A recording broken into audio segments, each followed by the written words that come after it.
توفیق سے جمعۃ المبارک کے اس بابرکت دن میں اور آپ مسجد پاک میں حاضر ہیں۔ مالک کریم ہمارا آنا مل بیٹھنا اپنی بارگاہ میں قبول فرمائے اور ہماری جھولیاں اپنی رحمتوں و برکتوں سے مالا مال فرمائے۔ قرآن کریم کے 2 پارے خلاصتاً ہم الحمدللہ تعالی یہاں بیان کر چکے ہیں، اور تیسرا پارہ آج نیت ہے کہ اس کی جو تفسیری خلاصہ ہے اس کو ہم مکمل کر لیں۔ مالک کریم ہمیں اپنی نیتوں پر عمل پیرا ہونے کی توفیق عطا فرمائے اور ہماری اپنی خاص رحمتوں کے ساتھ مدد فرمائے کہ ہم قرآن کریم کا نور اپنے سینوں میں سما سکیں۔ بغیر کسی تاخیر کے اور بغیر کسی تمہید کے میں قرآن کریم کے تیسرے پارے کے چند مقامات کو آپ کے سامنے رکھتا ہوں تاکہ وقت کے اندر ہماری گفتگو مکمل ہو جائے۔ آپ حضرات جتنے بھی موجود ہیں، آپ پوری توجہ سے سماعت فرمائیں گے تو ہماری گفتگو تقریباً شروع ہو چلی۔ تیسرے پارے کی پہلی آیت میں مالک کریم نے جو مضمون بیان فرمایا وہ یہ ہے کہ تلک الرسل فضلنا بعضهم علی بعض، جتنے بھی نبی اور رسول ہم نے بھیجے ہیں نبوت اور رسالت کے اعتبار سے تو ان میں کوئی فرق نہیں، یعنی نبوت سب کی ہے، جن کو رسالت دی گئی ان کی رسالت بھی وہی ہے جو سب کے لیے ہے، لیکن فضیلت کے اعتبار سے اللہ تعالیٰ نے فرمایا ہم نے ان رسولوں میں سے بعض کو بعض سے زیادہ فضیلت عطا فرمائی ہے، اور اس میں اشارہ بھی دیا کہ منہم من کلم اللہ، ان میں سے کچھ وہ ہیں جن کو اللہ تعالیٰ نے بغیر کسی وسیلے کے اپنے ساتھ کلام کرنے کا شرف عطا فرمایا، اور اس سے مراد ہیں حضرت موسیٰ کلیم اللہ علی نبینا و علیہ الصلوۃ والسلام۔ تو اس سے یہ ثابت ہوا کہ کم و بیش جو 1,24,000 انبیاء و رسول ہیں ان میں اللہ تبارک و تعالیٰ نے فضیلت کے اعتبار سے درجہ بندی فرمائی ہے۔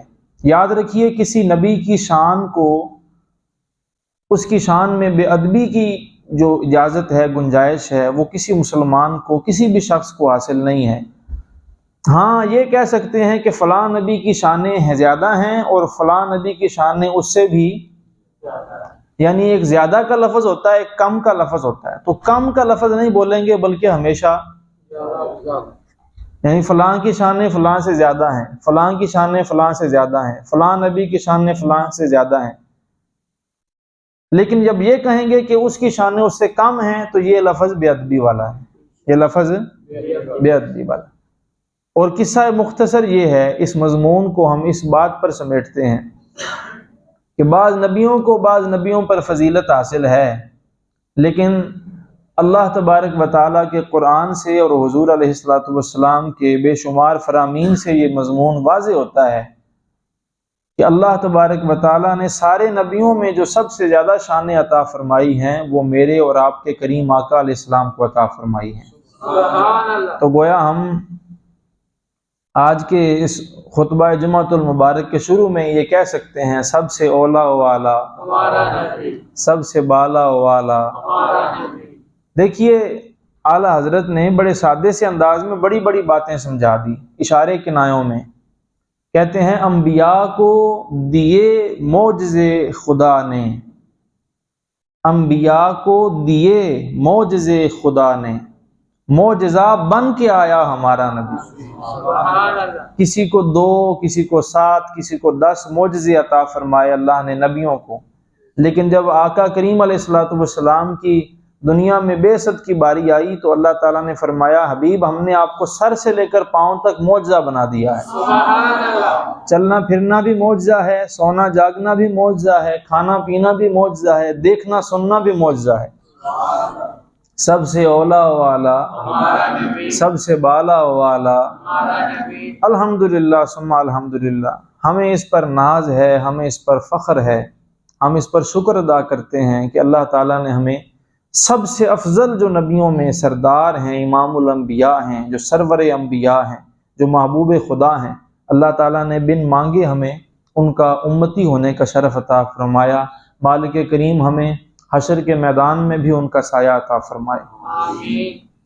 اس سے آگے جو مضمون ہے، تیسرے پارے کے پہلے صفحہ پر ہی وہ آیت ہے جسے ہم آیت الکرسی کہتے ہیں، اللہ لا الہ الا هو الحی القیوم۔ یوں تو یہ حجم کے اعتبار سے اتنی بڑی آیت نہیں ہے، لیکن سرور عالم علیہ الصلوۃ والسلام نے قرآن کریم کی سب سے زیادہ فضیلت والی آیت، سب سے زیادہ مرتبہ اور شان والی آیت جسے بیان فرمایا ہے وہ آیت الکرسی ہے۔ کون سی آیت ہے؟ سب سے زیادہ شان اور سب سے زیادہ فضیلت قرآن کی آیات میں سے اس آیت کی ہے، آیت الکرسی کی۔ اس کے بے شمار فضائل ہیں، بے شمار اس کے برکات ہیں۔ احادیث طیبات میں مضمون ہے کہ اگر رات سونے سے پہلے بندہ آیت الکرسی پڑھنے کا معمول بنا لے تو ساری رات وہ شیاطین اور جنات سے محفوظ رہتا ہے۔ اور اس کے ساتھ ساتھ یہ بھی مضمون ہے احادیث طیبات میں کہ اگر بندہ ہر فرض نماز کے بعد آیت الکرسی پڑھنے کی عادت بنا لے تو جب وہ فوت ہوگا تو بغیر حساب کے جنت کا داخلہ عطا ہوگا۔ آیت الکرسی کے اور بہت سارے بڑے فائدے ہیں، بندہ چوری چکاری سے، ڈاکے سے وہ بھی محفوظ رہتا ہے، اور جو آیت الکرسی پڑھنے والا بندہ ہے اس کے پڑوسی بھی چوری سے محفوظ رہتے ہیں۔ تو یہ آیت الکرسی جو ہے اس کو کوشش کر کے اچھے الفاظ کے ساتھ یاد کر لینا چاہیے۔ بچوں کو کئیوں کو یاد بھی ہوتی ہے، جن کو یاد نہیں ہے وہ یاد کر لیں، دنیا ختم نہیں ہو گئی۔ اپنی مسجد کے امام صاحب کے پاس بیٹھیں، چند لائنیں ہیں، چند سطریں ہیں، اللہ لا الہ الا هو الحی القیوم، یہ آیت الکرسی ہے۔ مالک کریم ہمیں اس کو حفظ کرنے کی توفیق عطا فرمائے۔ اس سے آگے بڑھیے تو دوسرا رکوع جہاں شروع ہو رہا ہے، آیت نمبر 258 ہے، اس میں ذکر ہے حضرت ابراہیم علیہ السلام اور نمرود کے مناظرے کا۔ حضرت ابراہیم علیہ السلام نے جب خلق خدا کو اللہ تبارک و تعالیٰ کے دربار کی طرف اور اس کی وحدانیت کی طرف دعوت دے کر بلایا تو نمرود جو تھا وہ خود خدائی کا دعویٰ کرتا تھا، وہ کہتا تھا میں خدا ہوں، مجھے سجدہ کرو، میری عبادت کرو۔ تو باقاعدہ ان کا حضرت ابراہیم علیہ السلام کا نمرود کا مناظرہ ہوا، بحث ہوئی جسے ہم کہتے ہیں۔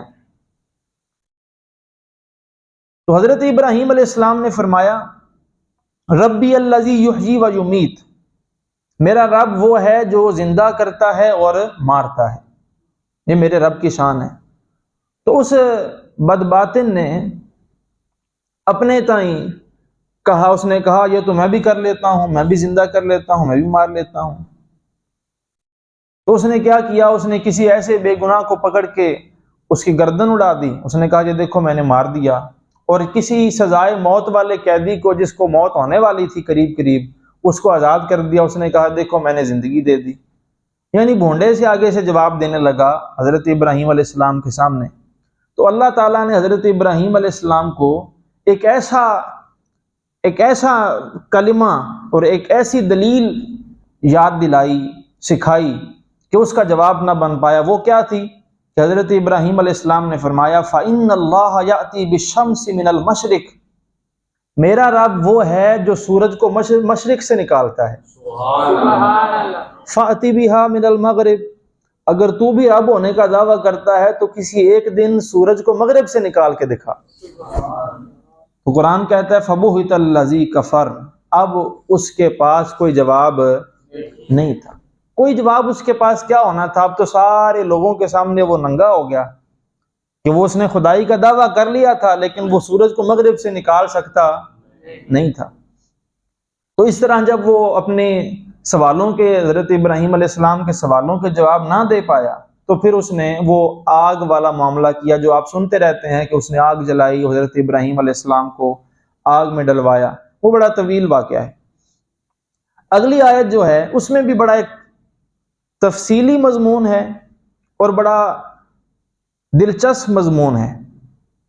حضرت عزیر علیہ السلام یہ اللہ کے ایک نبی گزرے ہیں، ان کا گزر ہوا بیت المقدس کے قریب سے۔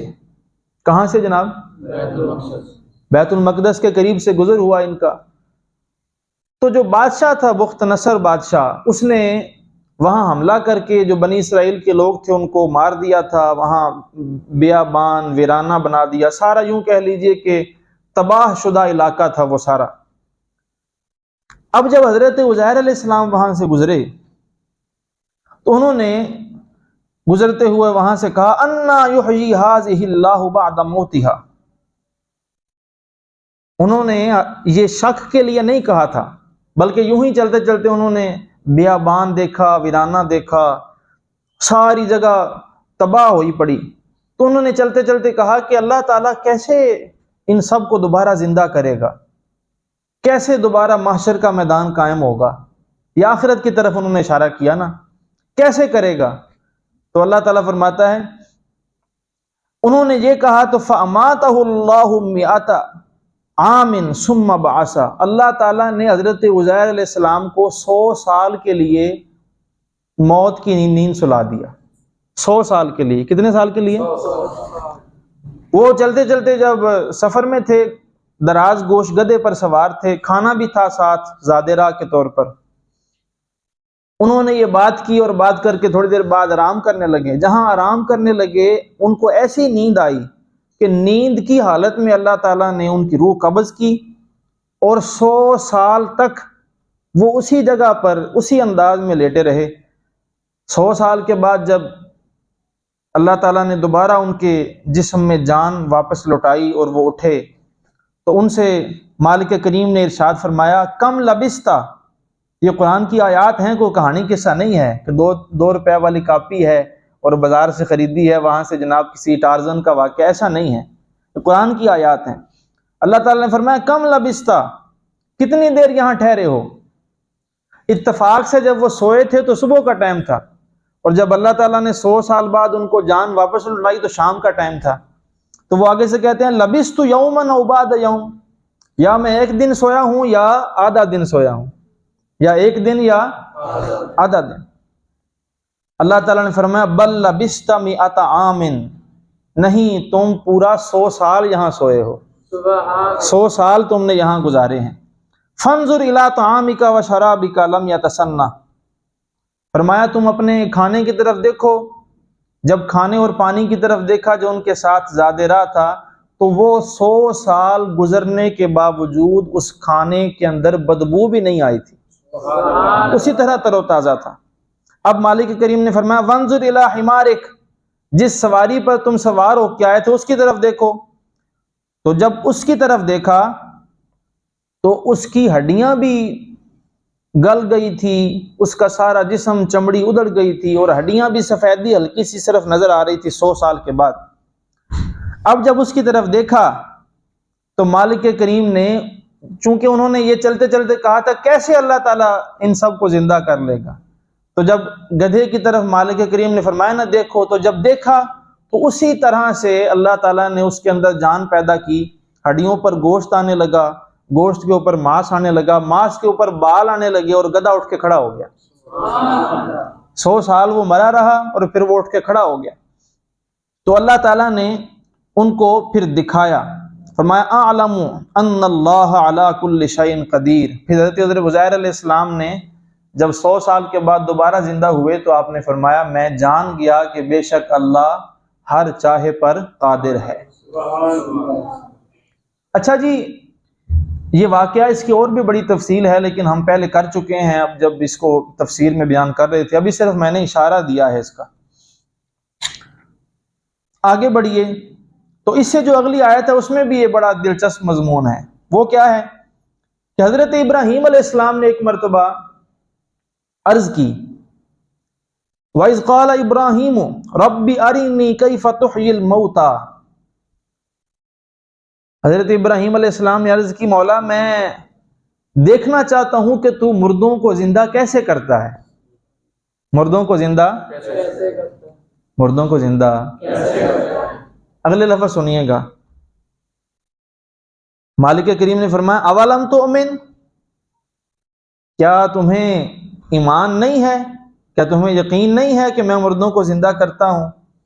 حضرت ابراہیم علیہ السلام عرض کرنے لگے بلا ولکن لیطمئن قلبی، مولا مجھے یقین پورا ہے تیرے اوپر، لیکن یہ دیکھ کر مردوں کو زندہ ہوتے اگر دیکھوں گا تو میرے دل میں اطمینان پیدا ہوگا، مزید جو میرا دل ہے وہ پختہ ہوگا ایمان پر۔ اب مالک کریم نے انہیں جو ارشاد فرمایا میں اپنے لفظوں میں آپ کو عرض کی دیتا ہوں، جو قرآن کریم کا ترجمہ اور تفسیر ہی ہے جو میں بھی آپ سے بیان کر رہا ہوں۔ مالک کریم نے فرمایا 4 پرندے اپنے پاس رکھو، ان کو اپنے ساتھ مانوس کر لو، جس طرح پرندے نہیں پالے جاتے اور وہ پرندے اس کے ساتھ مانوس ہو جاتے ہیں مالک کے ساتھ، ان کو اپنے ساتھ مانوس کر لو۔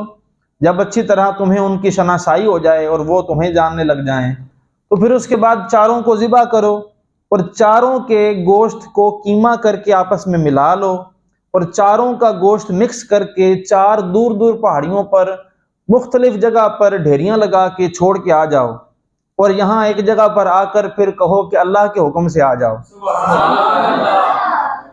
حضرت ابراہیم علیہ السلام نے ان کو مانوس کیا، پھر ذبح کیا، پھر قیمہ کر کے دور دور رکھا، پر علیحدہ ہیں جناب، دھڑ علیحدہ ہے، اور جناب گوشت کا قیمہ کر کے دور دور، قیمہ بھی ان کا 4 کا آپس میں مکس کر دیا اور مکس کر کے دور دور پہاڑیوں پر رکھا۔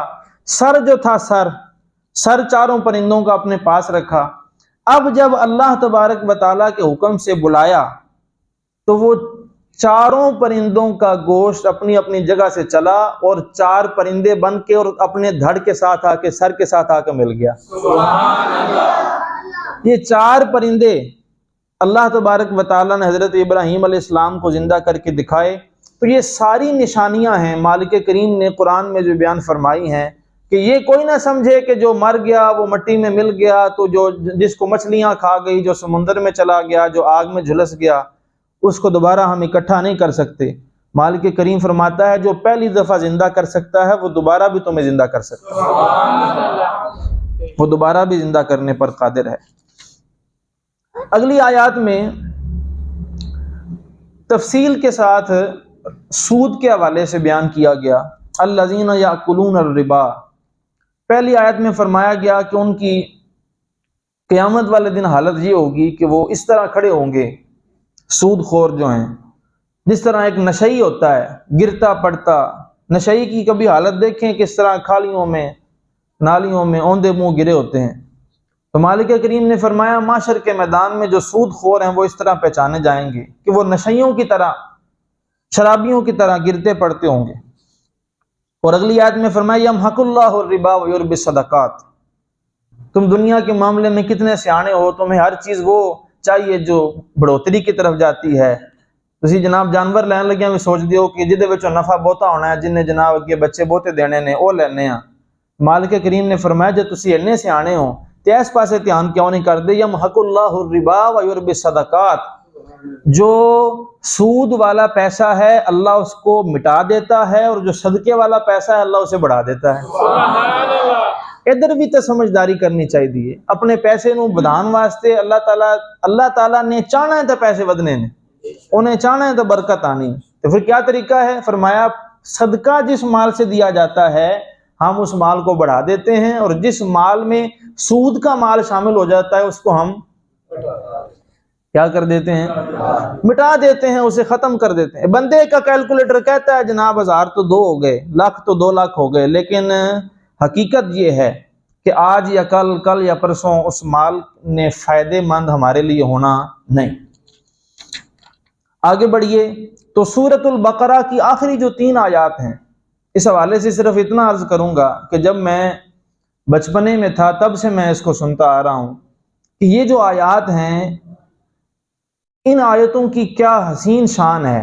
احادیث طیبات میں مضمون ہے کہ یہ آیتیں اپنے گھروں میں بچیوں کو بھی، اپنے گھروں میں بیویوں کو، بچوں کو یاد کروانی چاہیے، خود بھی یاد کرنی چاہیے، کیونکہ یہ قرآن کی آیات بھی ہیں اور اس کے ساتھ ساتھ یہ دعا بھی ہے، اور اس کے ساتھ ساتھ یہ اللہ تبارک و تعالیٰ کی حمد و ثنا بھی ہے۔ یہ جو آخری آیات ہیں آپ نے سن رکھی ہوں گی بڑی دفعہ، للہ ما فی السماوات وما فی الارض وان تبدوا ما فی انفسکم او تخفوہ یحاسبکم بہ اللہ یہ میں نے آپ کو اشارہ دے دیا، اللہ کرے کہ آپ کو اللہ تعالیٰ توفیق عطا فرمائے کہ آپ گھروں میں جا کر قرآن پاک کو کھولیں اور کھول کر سورۃ البقرہ کی آخری 3 آیات جو ہیں ان کو دیکھیں، اور اللہ کرے کہ یہ دیکھ کر شوق پیدا ہو جائے کہ یار دنیا پورا قرآن حفظ کیتی بیٹھی ہے تو میں 3 آیتیں یاد کر لوں گا۔ یہ 3 آیتیں یاد کر لیں گے نا، ان کو پڑھا کریں گے تو انشاءاللہ آپ کو لطف آئے گا۔ مالک کریم ہمیں عمل کی توفیق عطا فرمائے۔ آگے بڑھیے تو سورہ آل عمران کی آیت نمبر 14 ہے، اس میں ارشاد ہوا، یہ جو خاص طور پر میرے نوجوان بیٹھے ہیں میں ان کو تھوڑا مزید متوجہ کرنا چاہتا ہوں، توجہ ہے آپ کی۔ مالک کریم نے فرمایا زُجِّنَ لِلنَّاسِ حُبُّ الشَّهَوَاتِ مِنَ النِّسَاءِ وَالْبَنِينَ وَالْقَنَاطِيرِ الْمُقَنطَرَةِ مِنَ الذَّهَبِ وَالْفِضَّةِ وَالْخَيْلِ الْمُسَوَّمَةِ وَالْأَنْعَامِ وَالْحَرْثِ، فرمایا لوگوں کے لیے عورتوں کے ذریعے، بیٹوں کے ذریعے، سونے چاندی کے ڈھیر کے ذریعے اور جانوروں کے ذریعے، مال مویشی کے ذریعے دنیا کی زندگی کو مزین کر دیا گیا، سنوار دیا گیا، خوبصورت کر دیا گیا۔ دیکھنے والوں کو لگتا ہے کیا بات ہے، یہی زندگی ہے، یہی زندگی ہے، کیا بات ہے جناب۔ جو عورتوں کے دل دادا ہیں وہ عورتوں کو دیکھ کر کہتے ہیں یہی زندگی ہے، جن کو اپنی اولاد سے محبت زیادہ ہو جاتی ہے وہ کہتے ہیں زندگی یہی ہے، جن کے پاس سونا چاندی مال پیسہ زیادہ جمع ہو جاتا ہے وہ کہتے ہیں یہی زندگی ہے، مال مویشی جناب سینکڑوں میں ہیں، یہی زندگی ہے جناب، کمال ہے، بڑی ٹھاٹھ کی زندگی ہے۔ یہ سارا کچھ بیان کر کے نا اللہ تعالیٰ نے فرمایا واللہ عندہ حسن المآب، قل، اے پیارے آپ ان سے ارشاد فرما دیجئے، توجہ ہے آپ کی، یہ پچھلی بات کی صحیح اس بات کو جوڑنا ہے آپ نے۔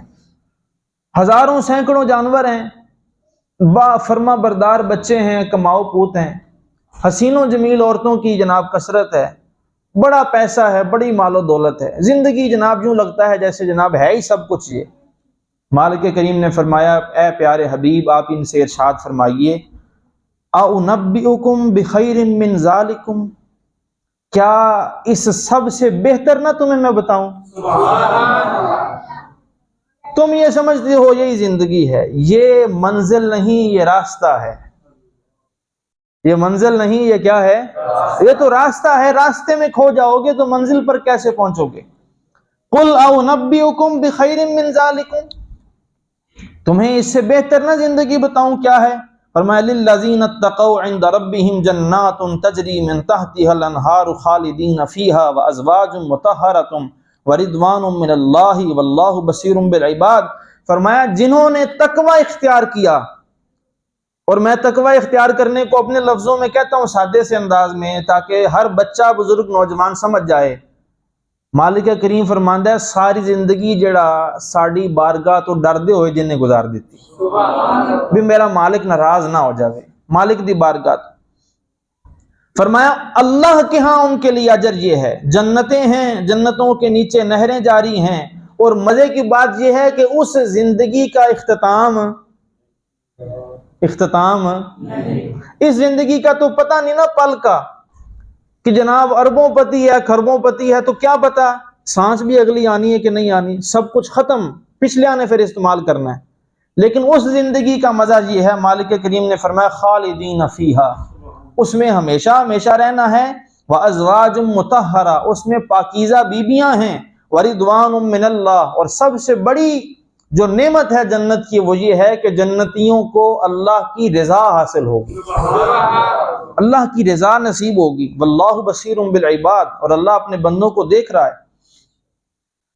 آگے چل کر جناب آیت نمبر 26 میں ارشاد ہوا قل اللہم مالک الملک تؤتی الملک من تشاء، اس کو آپ اپنی گفتگو میں بھی استعمال کرتے ہیں ان لفظوں کو، اور لفظوں کو استعمال کر کے گفتگو میں پھر بھول جاتے ہیں کہیں نہ کہیں کہ اس کا اثر ہم نے اپنی زندگیوں میں بھی محسوس کیا یا نہیں کیا۔ وہ کیا ہیں؟ مالک کریم نے فرمایا عزت اللہ عطا فرماتا ہے، ذلت بھی وہی دیتا ہے، عزت بھی وہی دیتا ہے، اور فرمایا بادشاہی بھی وہی دیتا ہے، اور بادشاہوں کو فقیر بھی وہی بناتا ہے، اسی کے ہاتھ میں سب کچھ ہے۔ عزتیں تلاش کرنے کے لیے بڑے بڑے لوگوں کے ساتھ جناب جا کر سیلفیاں بنانے والے، او جناب فلاں حضرت صاحب نال تے فلاں ایم پی اے صاحب نال ایم این اے صاحب نال ویکھو جناب سیلفی بنائی، کیا بات ہے، ہن تھلے جناب لوگ آکھن گے تیری تے بڑی پہنچ ہے بھائی۔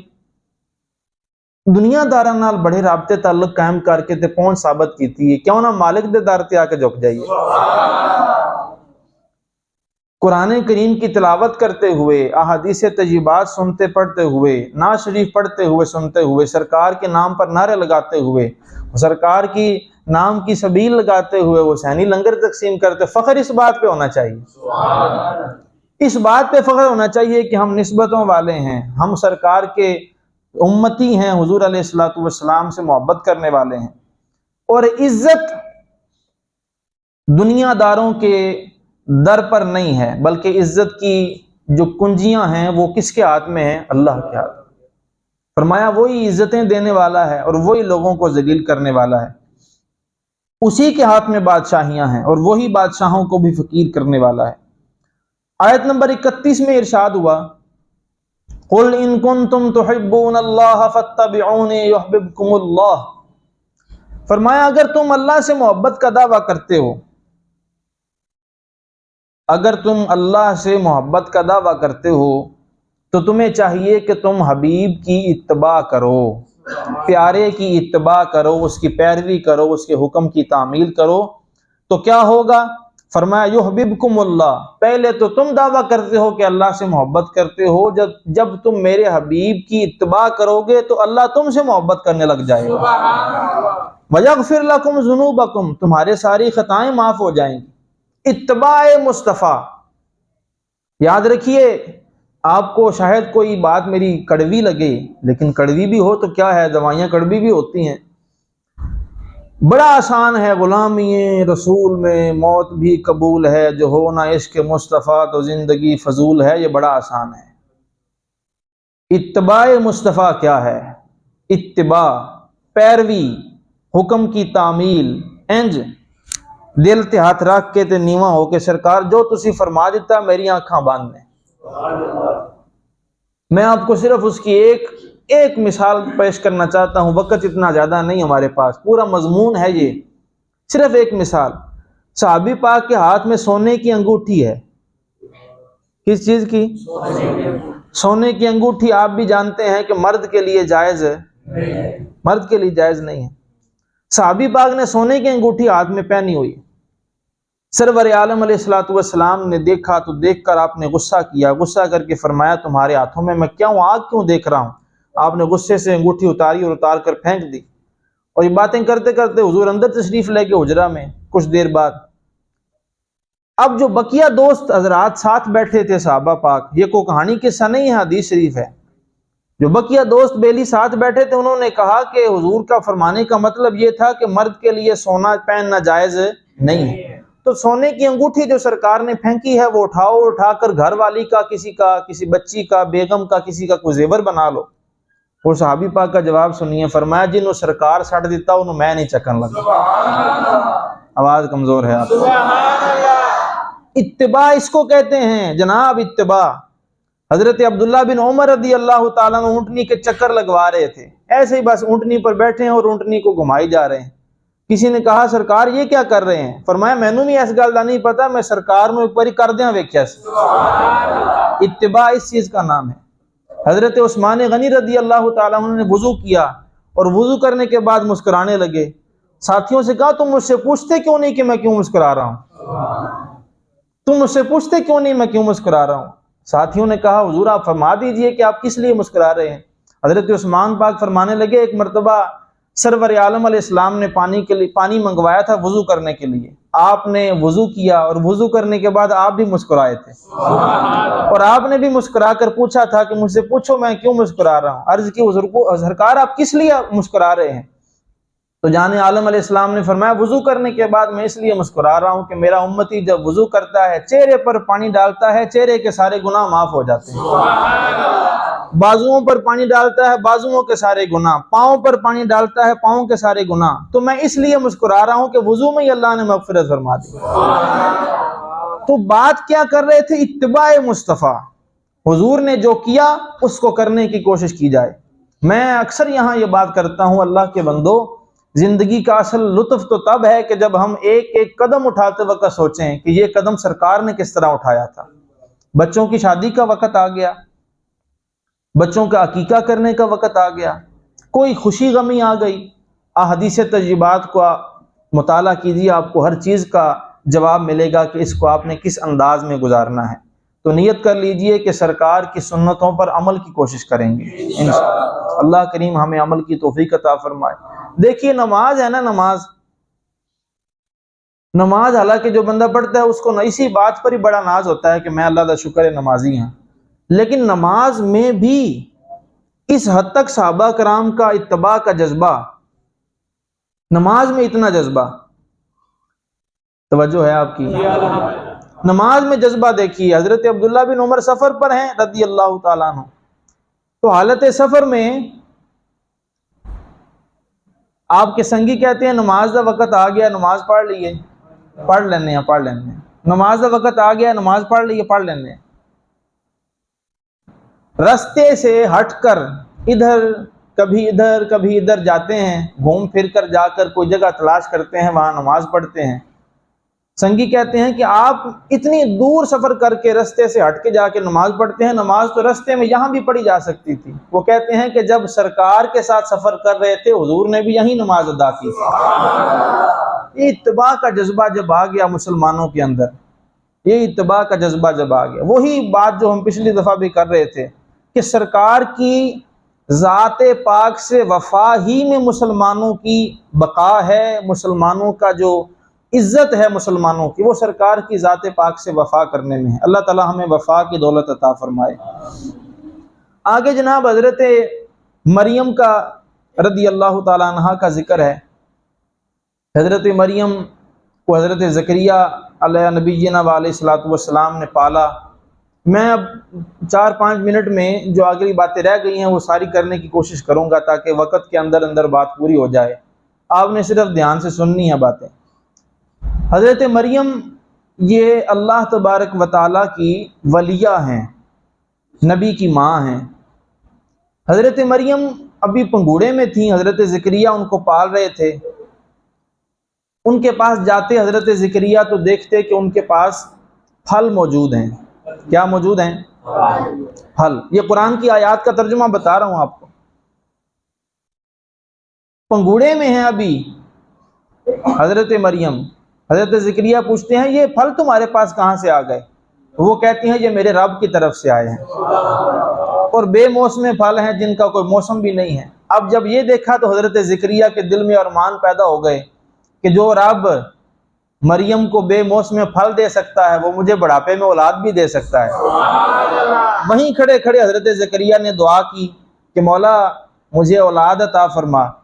تو قرآن پاک کا انداز یہ ہے، قرآن پاک کا مضمون ہے کہ آپ نماز پڑھ رہے تھے کہ فرشتوں نے پیچھے سے آواز دے کر کہا تمہیں مبارک ہو، تمہیں بیٹا ہونے والا ہے جس کا نام یحییٰ ہوگا۔ اب انہوں نے آگے سے خوشی کے عالم میں، خوشی زیادہ ہو جائے نا بندے کو، خوشی کے عالم میں کہا میں تو بوڑھا ہو گیا ہوں، 100 سال سے زیادہ عمر ہو گئی ہے، مجھے بیٹا کیسے ہو سکتا ہے؟ تو اللہ تعالیٰ نے پیغام بھیجا کہ نشانی یہ ہوگی اس کی، تمہیں یقین چاہیے نا، یقین کامل چاہیے تسلی کے لیے، اس کی نشانی یہ ہوگی کہ 3 دن تک تمہاری زبان سے تسبیح تو ادا ہوگی، اللہ کا نام تو نکلے گا، لیکن تم کسی سے بات نہیں کر سکو گے۔ اب 3 دن ایسے گزرے کہ وہ کسی سے بات نہیں کر سکتے تھے، لیکن جب تسبیح کے لیے زبان کھولتے تھے تسبیح ہو جاتی تھی۔ تو یہ نشانی تھی ان کو اللہ تعالیٰ کی طرف سے کہ اگر 3 دن اس طرح گزرے تو پھر بیٹا بھی انشاءاللہ تمہیں عطا ہوگا۔ پھر حضرت یحییٰ علیہ نبینا علیہ السلام کی ولادت ہوئی۔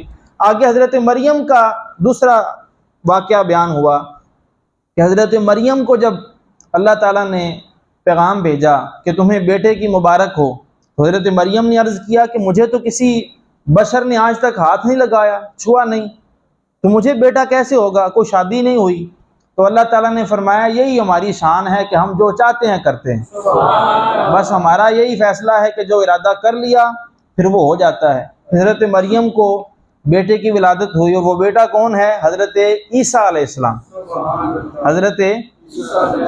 جب حضرت عیسیٰ علیہ السلام کی ولادت ہو گئی تو لوگوں نے جب تہمت لگانا چاہی کہ یہ بغیر باپ کے بیٹا کیسے پیدا ہو گیا، ان کی تو شادی بھی نہیں ہوئی حضرت مریم کی، تو آپ خاموش ہو گئیں. آپ نے کہا میں نے چپ کا روزہ رکھا ہوا ہے. انی اکلم الیوم انسیہ، یہ اگلے پاروں میں ہیں یہ آیات.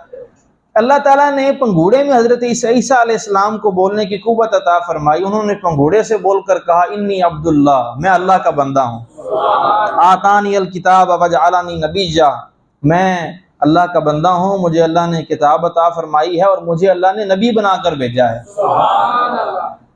اچھا جی، آخری بات، یہ سارا ہم نے تقریباً ذکر کر دیا.